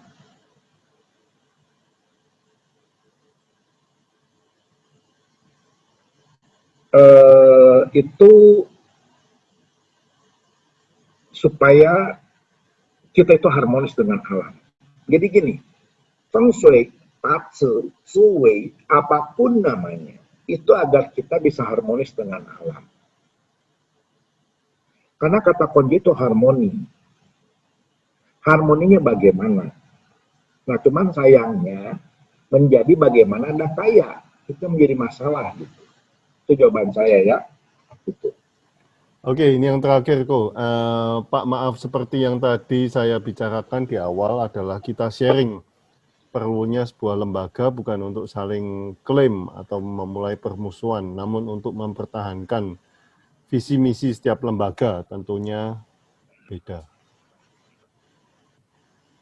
Ini saya jawab dulu yang zaman Mao Zedong agama seni budaya dimusnahkan. Ini anak-anak orang salah kaprah ya ini. Ini sebenarnya itu adalah benturan antar kelompok. Dan menjadi korban itu semua yang bersifat borjuis, semua yang bersifat elitis, semua yang bersifat memberangus. Jadi mau Tetung and the Gang itu berantem dengan Liu Shaoqi, Lin Piao and the Gang. Itu rebutan kekuasaan. Korbannya adalah ini semua. Jadi gimana ya? Kita lihat dari situ dulu lah. Ya. Kenapa? Karena lihat undang-undangnya dulu dah nanti. Itu kita nggak usah bahasnya. Gini ya. Saat dia di lembaga, misalnya lembaga agama Tao, berarti dia mengusung identitas Tao. Saat dia mengusung identitas Tao, maka yang ada adalah akan melahirkan fanatisme tertentu, kesempitan tertentu. Masalahnya adalah kalau memang supaya nggak ribut, kenapa sih kita nggak bangun aja sama Tao aja lembaga Tridharma udah kepala. Di dalamnya 3 orang, 3 kelompok. Lebih bagus daripada bikin lembaga A, B, C. Itu akan bersaing. Lebih baik kita buat satu kelompok, satu institusi. Misalnya institusi kita sebut namanya, ya misalnya ya Tridharma lah. Di dalamnya 3 wakil. Jadi yang di atas ini yang jauh lebih tinggi daripada 3 agama ini. Dia akan mengatasi ini semua. Saya lebih suka begitu. Kalau ini dibiarkan 3 keluar, ini akan berantem semua. Jadi gampangnya, lembaga itu bukan lembaga agama asal, tapi lembaga yang menaungi kepercayaan orang Tionghoa. Karena nggak cuma Buddha atau Konghucu kepercayaan orang Tionghoa, masih banyak. Di rakyat jelata itu masih banyak. Sebenarnya, kalau kita mau buka lebih detail lagi, tanpa disadari, kepercayaan rakyat itu jauh lebih banyak. Jadi saya lebih setuju, bangunlah satu lembaga, di mana masing-masing itu mereka mendapatkan hak yang layak dan seimbang. Daripada berdiri masing-masing diakui oleh jatah masing-masing, itu mereka akan saling bersaing. Kenapa? Nantinya akan ada yang jumlah umatnya berapa. Jumlah tempat ibadahnya berapa. Itu salah satu syarat loh dari Depak loh. Nanti akan berantem lagi, rebutan itu lagi. Kalau dia akan resmi, akan ada rebutan yang saya lebih suka. Di bawah satu naungan lembaga, kita sebutnya Tridharma. Tapi Tridharma yang bagaimana ini jadi masalah sampai sekarang. Tridharma yang bagaimanapun jadi masalah. Lembaganya seperti apa itu jadi masalah. Kalau saya lebih suka seperti itu. Biarlah mereka semua berantemnya di dalam lembaga Tridharmanya itu. Jangan turun ke akar rumput. Itu yang ngeri itu kalau turun ke akar rumput. Itu jawaban saya ya. Terima kasih. Oke, Ko. Rasanya segini dulu penjelasannya. Thank you so much udah memberikan pengetahuan yang sangat-sangat luas, sangat detail tentang Taoisme dan Tridharma. Ini soalnya Tridharma ini lama-lama ya itu seperti yang tadi Pak Lianto ngomong waktu tahun 80-an itu sangat aktif, lama-lama udah nggak kedengaran suaranya. Kecuali kita kalau ke Kelenteng, sepertinya negara sudah menutup segala kemungkinan untuk agama baru. Nah itu Pak Lianto bisa join ke grup kita. Nanti kita sering ngobrol tentang agama-agama lokal, bukan agama-agama asing malahan. Oke, thank you so much, Ko Ardian. Selamat malam untuk waktunya, untuk pengetahuannya. Thank you so much. Terima kasih semuanya. Kalau saya ada salah, kita bisa ngadain yang part 2, Ko. Ya, karena ini saya bilang terlalu luas ya kalau cuma untuk dibahas begini. Iya, iya, iya. Karena pengertian agama aja masih tumpang tindih. Iya, iya, iya, iya. Iya. Oke, terima kasih Oke. semuanya. Kalau Thank salam you. ngomong Thank you mohon so maaf much. ya. Thank you Itu teman-teman. gaya saya ya, harus dimaklumi. Teman-teman bisa meninggalkan nomor WA kalau mau continue untuk ikuti sharing kita.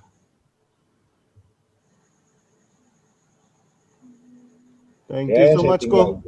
Kenapa? Thank you so much. Boleh leave. Boleh leave. Oke, terima kasih semuanya. Thank you. Selamat Thank you so malam. much. Selamat malam.